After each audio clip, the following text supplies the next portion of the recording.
Welcome, Danielle. I'm excited to have you as a guest on the podcast. How are you today? It's cold and rainy here, isn't it? It is, and I'm actually so excited to be on this podcast. I love what you're doing, and so much of it resonates with me. So I'm really excited that I'm here.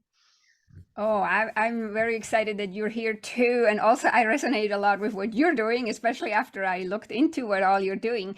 But my audience, of course, doesn't know you yet. So tell them, where in the world are you located first? And then I always ask my guest, is there anything special that people don't usually know about you that you could share?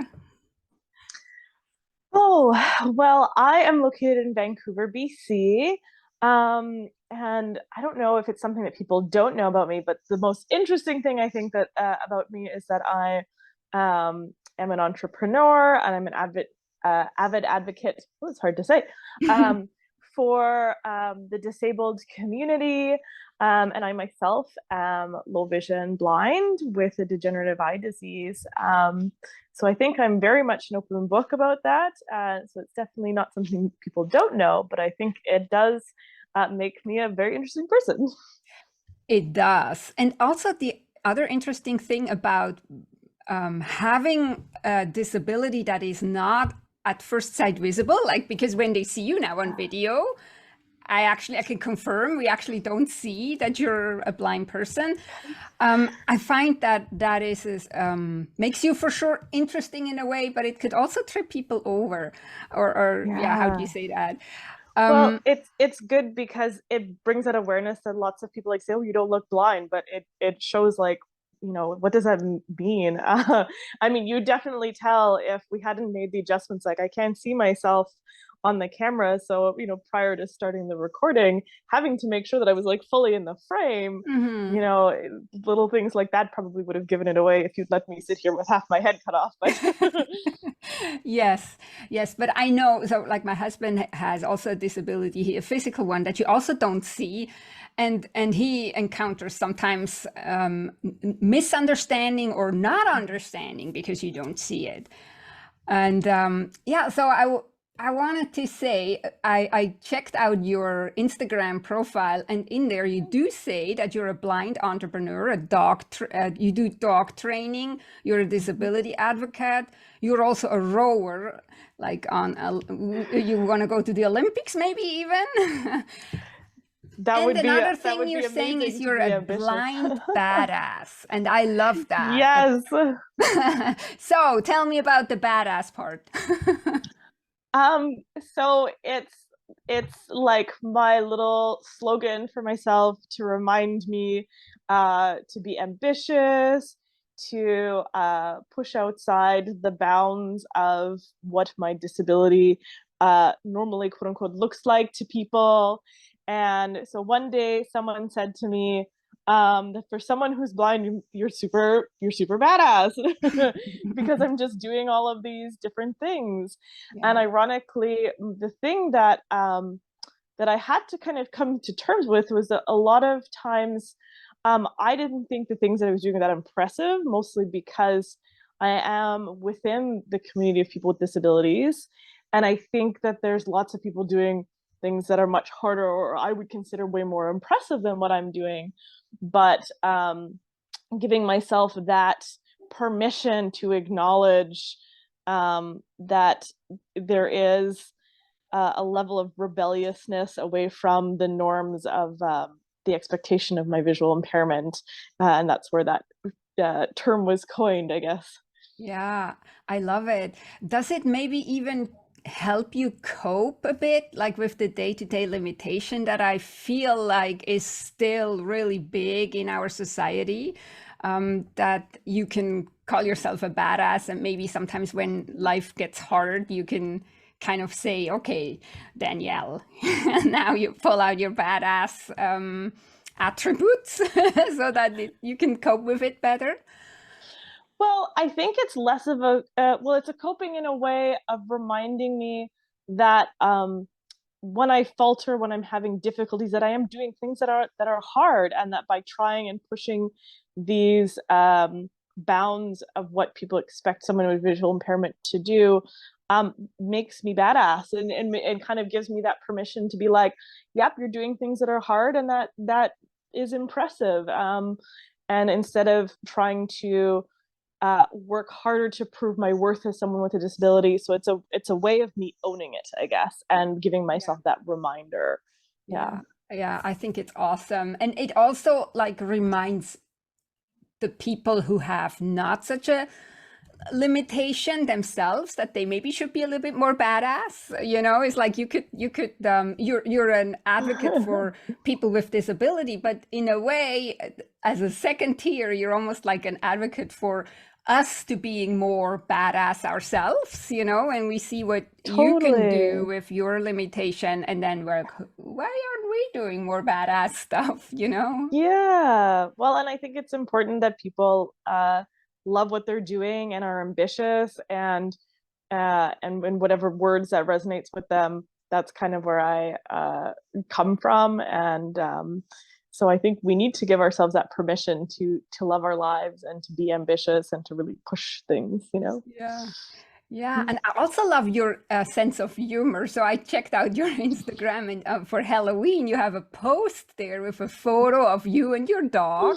And the Mm-hmm. description says, Dr. Main is ready for all your eye surgery needs. Who wouldn't trust an eye doctor with a guide dog? So I had to laugh so much. And I love your sense of humor.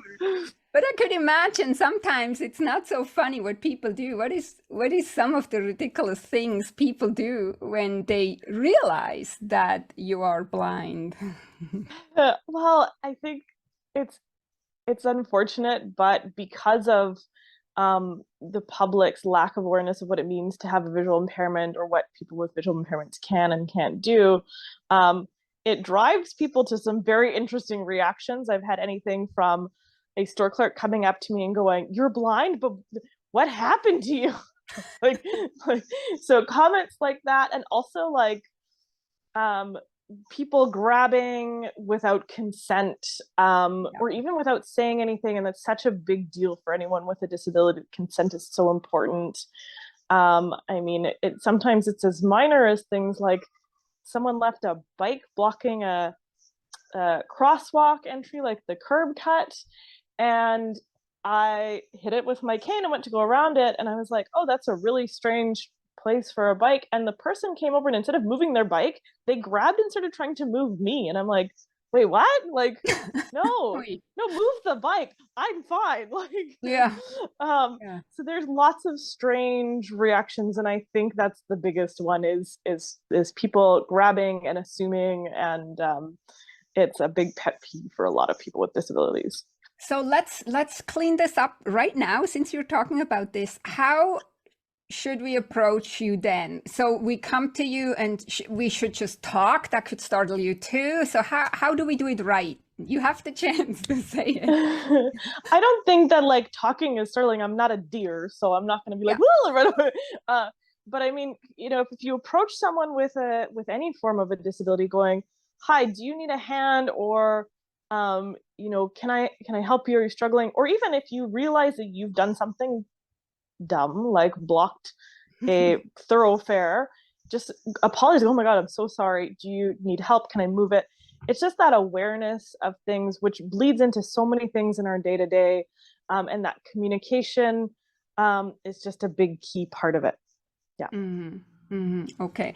Yeah, I didn't think you were a deer. It's just like I'm sometimes in thoughts, and then if somebody all of a sudden talks, I get startled. So, and I could just imagine if you're not seeing, you're in a high concentration because you have to concentrate completely different than we have to when Hmm. you're in the public space, no, with your cane and just Yeah.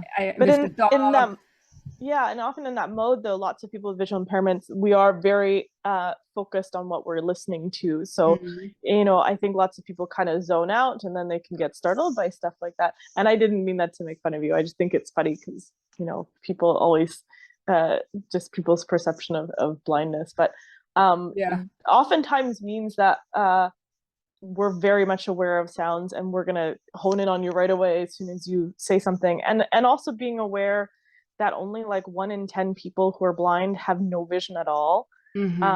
And that doesn't, it's not a better or worse thing.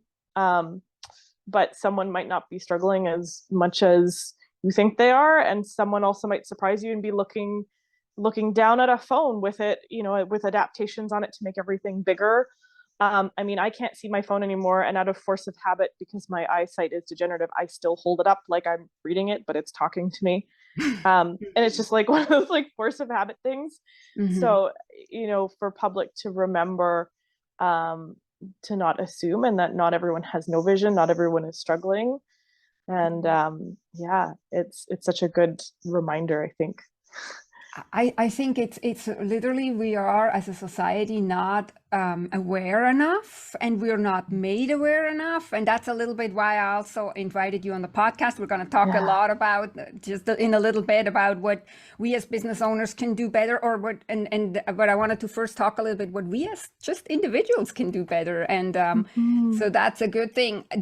Also, like here on the podcast, we talk a lot about clutter, and in our pre-chat, we laughed already about it because you literally couldn't have clutter in your environment, like Yes. in your home, so no physical clutter. That would be dangerous for you, so Yes. you can't have any guests that leave anything where they shouldn't, you know.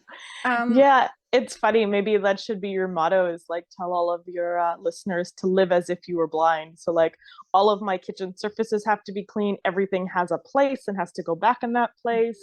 mhm. No surprises anywhere. Being able to navigate around my house and not be worried that if I put something down on my kitchen table, if it's full of like clutter, and all of a sudden Mhm. that thing is just going to be lost, and I'm just, so um, imagining life for someone who's sighted. Um, Imagine if you didn't have sight and you had to navigate all of the clutter in your home. It's just something that you, Yeah. you just can't do. So but it shows maybe how much efficiency is likely being lost for someone who is sighted trying to navigate clutter as well. So I don't know Yeah. though. Well, my words, my words, because that's what I often say. Is like I even say like decluttering is self-love, because like you just said, Mhm. there is a lot that it goes so much easier if you don't have to navigate around clutter, and you don't have to be blind for that. I was more like saying like you can't, and a lot of people may not really be aware of that. Like sometimes we're like, oh, I never thought of that, And so what we want to talk a little bit more is more about digital clutter, and Mhm. because like you, for example, which I felt really bad about, you had originally trouble to schedule a pre-chat because the Yes. tool I'm using on my website didn't all the way work with your screen reader, and so you couldn't. Mhm. And so there is other issues that we most likely have on our website, and you did an assessment for my website which was very enlightening. So Yeah. for my audience that I just said most likely have never thought that blind people actually go on websites too, explain a little bit how you have to um, go on a website, or how you have to be on social media, because we just talked about you are on Instagram. So Mhm. how that works, explain it a little bit so we have a better understanding. Absolutely. So most people who are blind or low vision use technology with adaptations, and that can be anything from um, the colors of screens being inverted or changed to be contrasted in a way that works for their vision. They could use Zoom or some kind of magnification, or they could use a screen reader, which is a feature that allows content on the screen to be spoken. I use both of the latter. So I use on a desktop computer with a very large screen. I do use some Zoom, and otherwise I primarily am a screen reader user. And this is because oftentimes my eyes, I have a difficulty focusing. So even when things are really big and up close, my eyes move and struggle to focus on things. So the easiest thing for me to do, and obviously I can't really bring a giant screen around with me everywhere, is Why not? um, is to use a screen reader, which I have to do on my phone full time. And most of the time when I'm using things like an iPad, I use a screen reader, and then I have the computer. And what that does, though, for me is it gives me a really advantageous opportunity to look at the different ways someone might be interacting with a site with a visual impairment. Though my ophthalmologist would like to argue I probably shouldn't really be using the Zoom and actually trying to look at things all that much, but I do it anyway. But what that means for me is as I navigate someone's website or social media with the screen reader, it's essentially a cursor that will pick something up, tell me what it is, and you move it around on the screen with gestures, much like if you were scrolling through Facebook, but oftentimes it's shorter and it picks up one item at a time or one piece of information at a time. And so on a website that's really cluttered, what I'll encounter is a number of problems that can be anything from, if it's too busy, it jumping around information so it doesn't add up properly or it doesn't match, or it reads one thing and the corresponding information with it. For example, I see this a lot on menus at restaurants where it'll read the title of something and then it'll go somewhere else and then the price of that thing and then the information for the dish because it's too busy and it's not tracking properly. Other times there won't be compatible information with a screen reader. I think images are the most common occurrence for that, where it'll just go image. It won't actually tell me what it is. And now computers try to guess too, and it often will guess wrong, which makes it even more entertaining sometimes. And then the final thing is things as far as interaction just won't function at all. And that was the case for the booking software, where someone had obviously taken the time to make sure that it tracked properly and read properly with a screen reader, but then the physical function of the button didn't work. So I couldn't click. It couldn't actually, it didn't let me select and proceed with the booking. So there's little things like that. And unless someone thoroughly actually tests how these things navigate, oftentimes they get missed.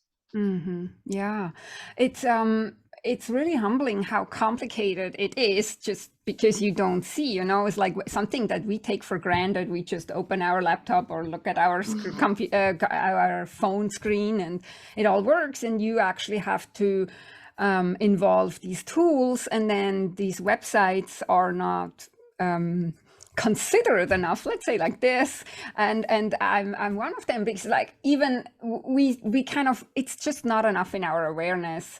And so do you encounter a lot of these issues on websites? Like, could you say about 50% of the time you can't access a website, or you can't really properly read it or operate it, or is it less, or is it more? Do you have any idea? Like, just a wild guess. Oh, that's a hard wild guess. I would say that it's very rare to find a website that is like 100% effective. And it could be something as minor as like, oh, that one button doesn't work. And sometimes you will encounter that. Or like, oh, that's, you know, that image is missing a description and it just says image. So these days, what I've noticed is that the technology providers are trying to get smarter about counteracting that because people aren't doing it. So the people who are designing the software going, okay, how do we put the onus back on us to make the software smart enough to detect sets of fonts or images. The example of that being when people don't put alt text into images, the computer is now trying to guess. So sometimes it'll be like if I took a picture of a dog, it's even trying to guess breeds now, which is quite funny. You know, so it'll say I took a picture of my friend's German Shepherd, for example, and it said outdoor cloudy sky Chihuahua. Oh gosh, that poor German Shepherd got mixed up with a Chihuahua. but this is an example of how the companies that are making the software are trying to override the fact that accessibility isn't universal practice yet. Yeah, and you're really mentioning an important topic with this alt text, because that was something that I, for the longest time, was also ignorant about. That I didn't even clue off what that was. I just would put something in there because my computer insisted that I put something there, so I just put something there, and it's really funny. And only recently I started to understand what this even means. Yeah. And so then when you sent me your assessment, it was so funny how you said that if we actually are putting something ourselves in there, so not let the automatic tools do Yeah. something, but we put something there, and we put something considerate there, not just like me recently, just putting something there because the computer asks for it. We can have a secret conversation with our blind audience. And I love Yes. that. And I thought, haha, now I'm going to go and fix my website and actually put secret information in for blind audiences. I thought that was so funny. And this is, Yeah. would you agree, this is one of the easy fixes that we as business owners with a website can make sure that at least all these images that we are so, like we all are so concerned that our website looks good, but then we could also make sure that it looks good, like, and looks in like little brackets, good for blind people, because there is a decent text there, like that really tells you Yes. what's going on. Yes. And I think that it comes down to being aware enough to realize that there's a whole demographic of people otherwise that you are just outright saying your business is not important to me. You are irrelevant to me. I do not want your business. And it sounds harsh, but when you don't include information like that and you don't have these awareness to do that, that's essentially what you're saying to the blind community.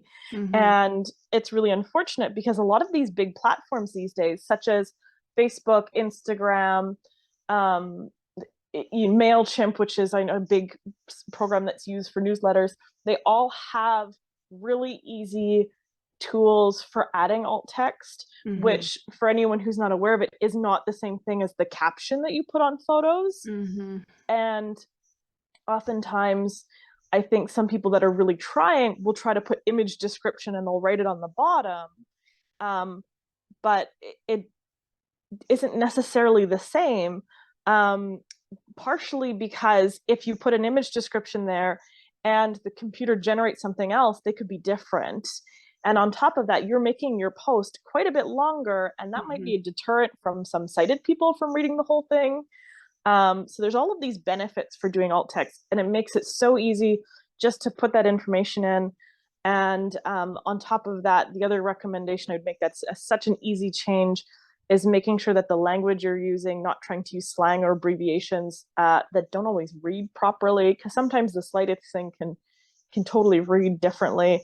And that was, I think, a really funny example. That was, I was on a website for a medical professional association, like governing body, and they had the abbreviation C.E.C, but there was no periods between it. So it just read it as one word. And for someone who's blind, what it ended up reading was incomplete sex. Oh my God. Which is not the same thing as not quite CECs, continued education credit.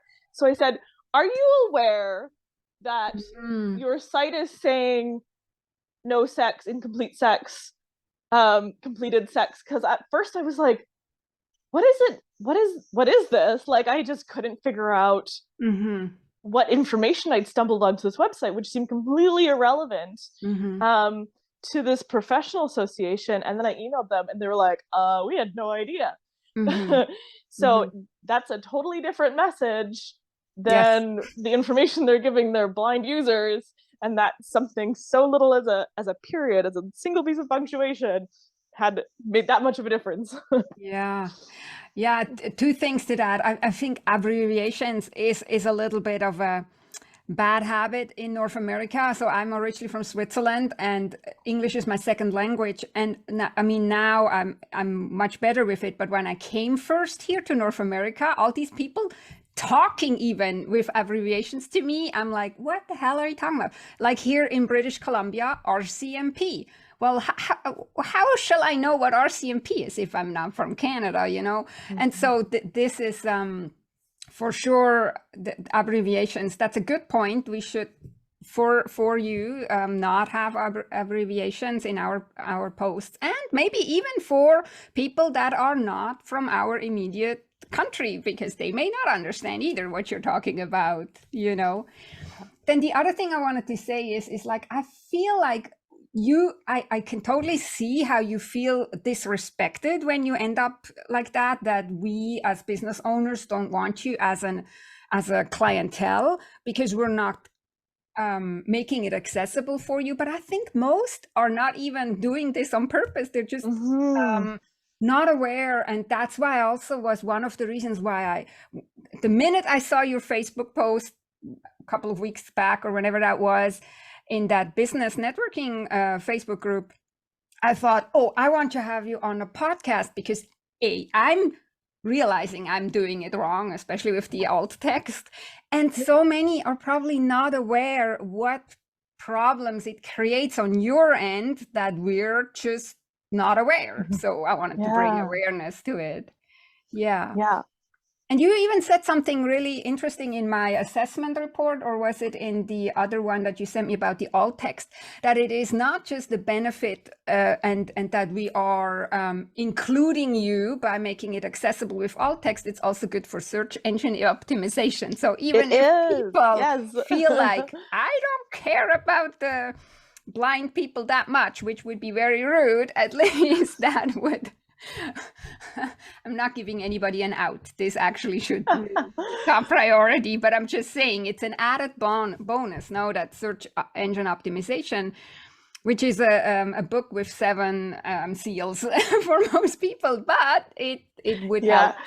I don't know much about search engine optimization. All I know is that it adds in an extra layer of information that comes up and that helps search engine optimization because of this extra data that's attached to your photos and your site. Yeah. Which I'm like, see, like double win for that. But I think lots of times along that lines of business is not having the awareness. Like a good example of that is I've been working a lot with a boxing gym, and they're like, no, how do we really walk the walk as far as inclusivity? And one of the things I was talking to them about, which is the case for any business, is you can say that you're inclusive and prepared all these things, but if the person with a disability can't even get past your booking site on your website, they're Yes. not going to make it through your front door. Yes.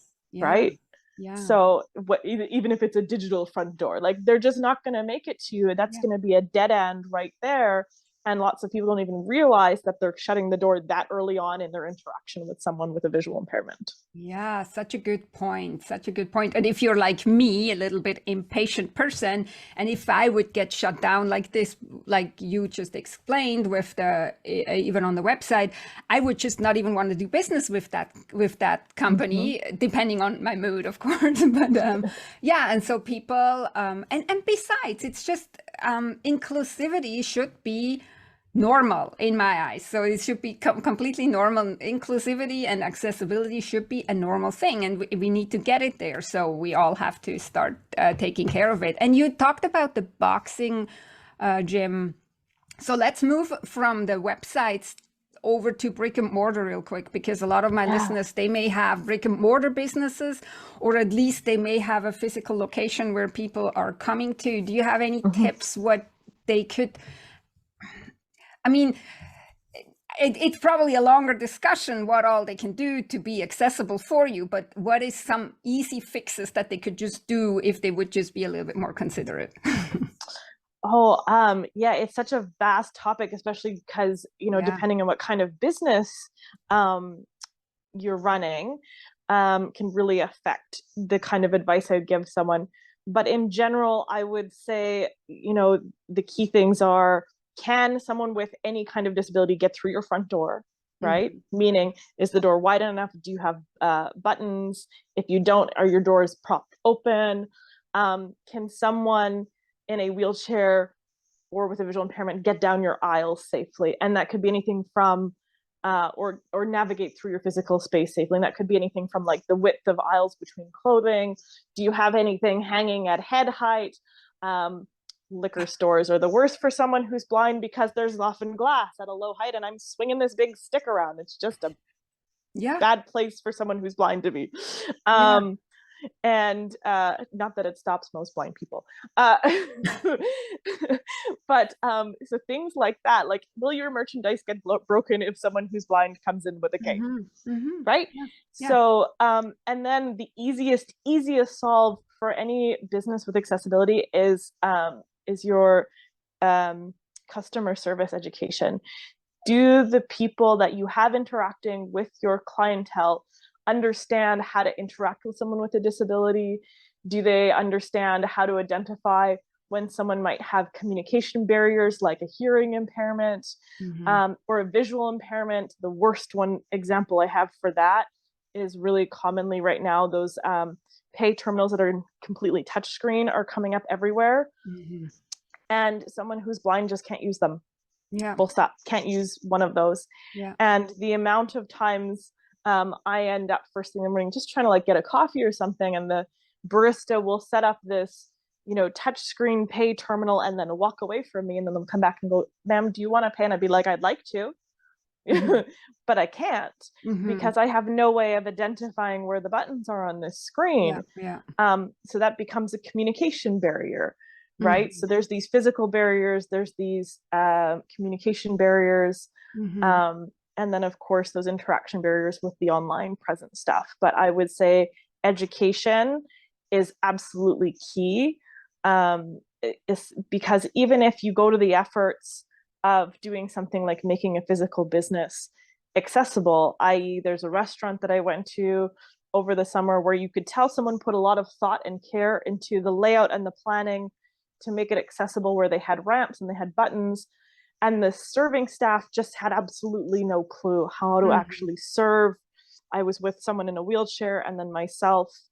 And then on top of that, they had various things blocking buttons. They had a dish cart blocking one button. They had an advertisement sandwich board blocking a ramp. They had all of these things, which then completely defeats the accessibility features that are physically built into the space. Yeah, very good points, Danielle. Very good points. And that's why it's important work that you're doing right now, because you started to consult and how would you call this? Advise companies what to do better. So brick and mortar companies, as well as what you did for me with your assessment of my website, which I was glad it wasn't as bad.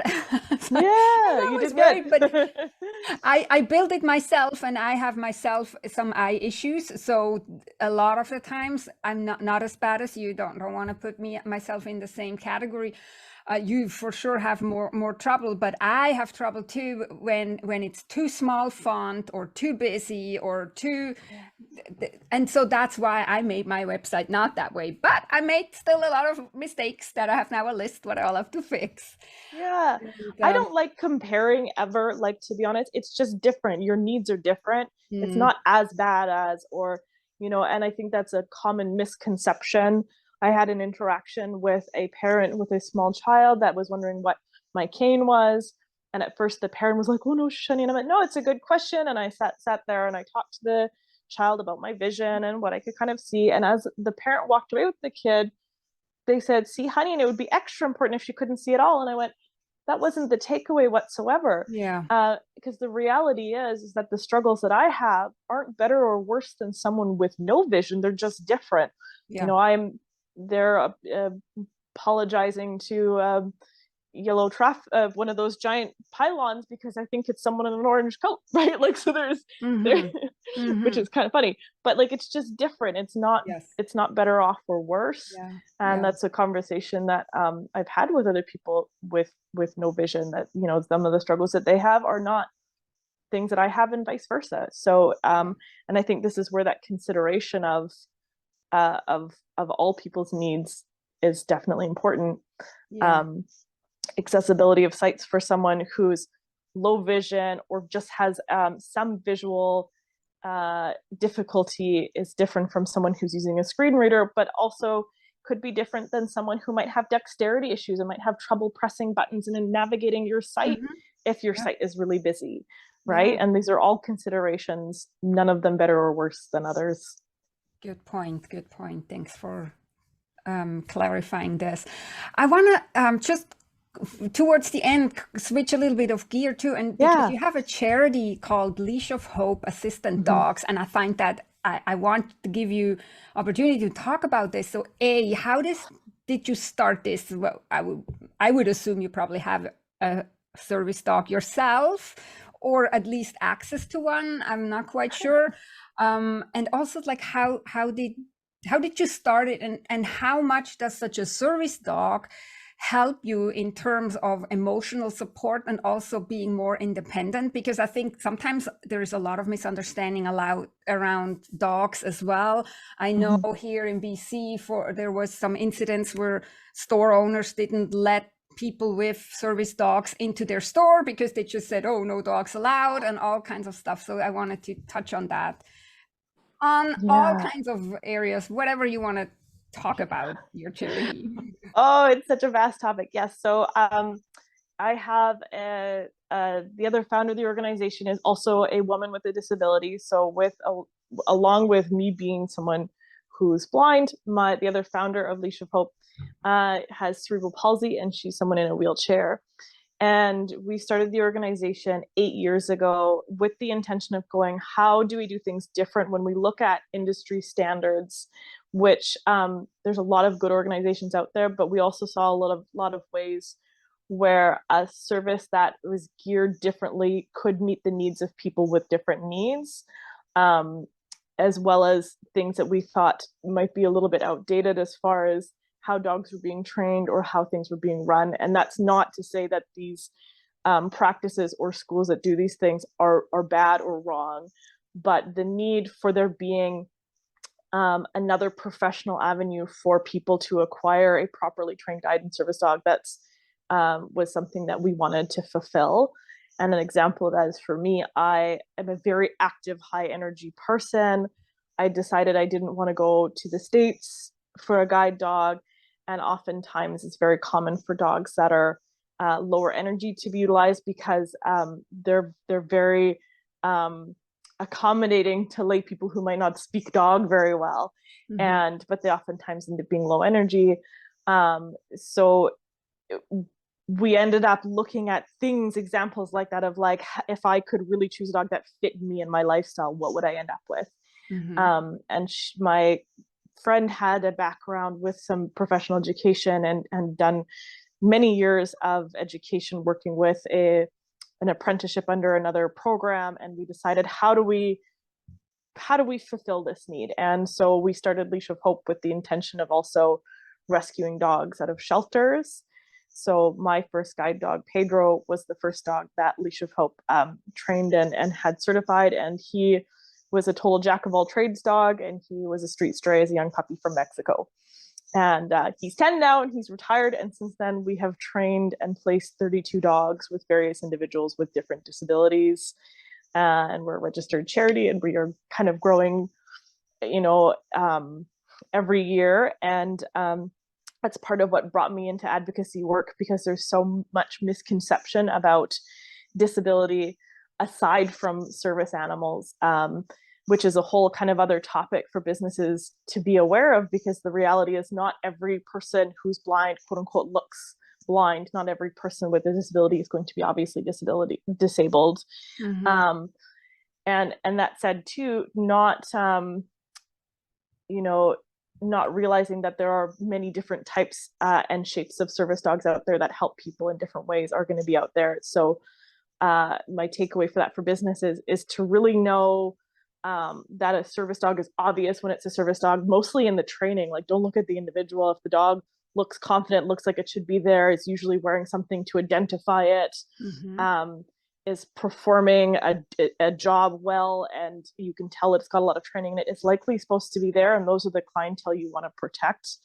Because the reality is, the situations you're talking about with businesses not wanting to let individuals into their store, unfortunately, comes from a lot of people putting dogs in public places that probably shouldn't be, whether it's because they have a desire to have a service animal and they don't have access to one, or they're people trying to bring their pets into places and they end up bringing a dog that is not well enough trained, and thus can cause be hazardous to a business or other individuals and clientele. And so it's created a point of contention for business as well as legitimate service dog handlers. So Mm-hmm. I really try and encourage businesses to go and do education on what real service dog and guide dog handlers look like, and remember that it's also your job to protect them from the people that shouldn't be there as well, not just Yeah. protect your business from the dogs that shouldn't be there. Yeah. Yeah. And so, and just shortly, I think very valued point, but now how do we act around a service dog? Because I know I heard from one person once, we're not allowed to talk or look at or touch that dog. Is that also what you advise? Just for business owners to make sure that they're actually not addressing the dog wrong, or Yeah. do something Well, wrong? a lot of that comes from the reality that it can be really disruptive to have someone grab at or distract a dog that's working or doing a job. Like if my guide dog is focused, um, on trying to navigate me through a busy area or crossing us through doing that, and someone is trying to make kissy faces and touch and grab my dog, she's not paying attention to keeping me safe. Mm-hmm. And the extension of don't look or make eye contact or interact with a service or guide dog at all comes from the fact that people will still stand there going, I'm not supposed to pet you, I'm not supposed to pet Yeah. you, like, and it's Oh, just gosh. as bad as grabbing the dog, right? So Oh, no. my advice to business owners would be to interact with the person as if the dog is not there. Great if you want to say your dog is so beautiful, don't worry, I'm not going to touch it, but still Mhm. don't stand over the dog making kissy faces. And if you see someone who's blind, just because they can't see you doesn't mean that they're not going to notice that you're trying to reach out and grab and sneak a pet into that dog. Because oftentimes the dog, we can feel it, their whole body will be like, Mhm. whoa, hi. It's Mhm. just like someone doing a flyby and patting you on the head. You kind of go, what? And we Mhm. feel that in the dog's body language. So don't do that either. Yeah, and I would uh, imagine too, as a blind person, what I heard is that then usually our other senses become more important and also more developed than mhm. if we have one not, like the hearing, sensing. And you probably have a completely different connection to your service dog that somebody has Yeah, with just their regular pet dog. And so you exactly. would totally notice whether your dog gets distracted or Hmm. bothered or whatever. So Yeah. that's what a lot of people forget. Yeah, totally. Yeah. There's a lot of trust that goes into uh, having a visual impairment and being like, okay, I'm gonna grab onto this back of this dog, and you're gonna make sure I don't get hit by a truck today, right? Yeah. Like, Oh God. Oh gosh. Yeah. We're so ignorant as a society. It's unbelievable. This just reminds me to wrap up. This reminds me of one of your TikTok videos that I watched where you said somebody came up to you, a construction worker, and said you had to eat certain yes, crystals and then your vitamin eyes would C. be all good again. And you did Yeah. such a funny video. And I mean, I really admire you how you get this. But this is also probably almost sarcasm because people are so ignorant sometimes. And how dare he comes and Uh, tells you you just have to eat crystals. I have more of them too. So, if people like those, go and if you're on TikTok, go like them. I'll do more of them because I've got a laundry list of things that Yeah. unsolicited health advice that people have given me. So, Yeah. I'm on TikTok and I do a lot of accessibility stuff on TikTok. I'm not necessarily I wouldn't say I'm very good at stuff like that, but it's funny enough that I'm like, all right, I'm gonna put myself on here anyway. And then my Instagram has a lot of stuff around my business, around the work that I do with sports and rowing. Hmm. And then of course Leash of Hope has its own Instagram as well. Um, Yeah. and then consultation of any kind, including workshops, physical business assessment, online business assessment. I've got Mhm. my website, which is daniellemain.ca. So there's all the places you can find me. Yes. And so, what is the preferred method that they contact you? I was thinking actually before we went on, would you prefer if somebody, like, for example, on Facebook Messenger leaves you a voice message rather than a written message, or would you prefer written message? So you can say that here. Both totally fine. Mm-hmm. I have access to all of it. I would definitely say TikTok is one of the hardest places for me to interact with, Mm-hmm. to the point that I've put in feedback with them to be like, hey guys, it's another place. You've got buttons that are totally missing with the screen reader. So I get to a certain point where I'm posting a video and I have to hand it off to someone sighted because Mm. like the buttons are just physically missing with the screen reader. Yeah. So definitely through my website or Instagram, you're welcome to reach out to me, and either form is great. My phone will read it all to me. Just don't send me messages that are like, you know, was it, HR you and TBH, things like don't send me all these abbreviation things. So I'll be like, Yeah. I don't know what this person's asking me. But other than Yes. that, Proper language, full yeah, sentences, full sentences. like a decent person, correct? Yes. There you go. I will for sure put all the links in the show notes so people that hear that now can go to the podcast show note and find all the links for Danielle. And I would really highly suggest that everybody gets a website assessment if you have a website for your business, because that is so helpful. I loved your report, Danielle. It really gives me the points where I have to improve my website so it becomes more accessible for you and others. And so I wanted to ask you, I always ask that as a very last question. Is there anything else you would want to share? Any other tip? Or is there something that I didn't ask you that you really would like to say before we wrap up? Oh, that's a hard one. I feel like I've done so much talking here and hit all of these like really key things that are like so true to my heart. And so important to me, and that I really appreciate you bringing awareness to this. Yeah. So I would just say that the last thing that I would like to say to people is go out there and keep, being ambitious and doing what you do best, and have compassion and awareness, and step into someone else's shoes, even if it's just for a minute. Even if it's for that minute that you're the barista handing someone a pay terminal and walking away, even if it's, you walking around in the street and realize that you don't need to scroll through Facebook while you're walking around, just have these moments to step back and remember that, your life is valuable and you can go do amazing things, and remember the people around you. Yeah, beautiful said. Thank you so much, Danielle, for your time and for your expertise. I sure needed it. I'm sure my listeners all need it too. And that was really valuable. Thank you. Thank you so much.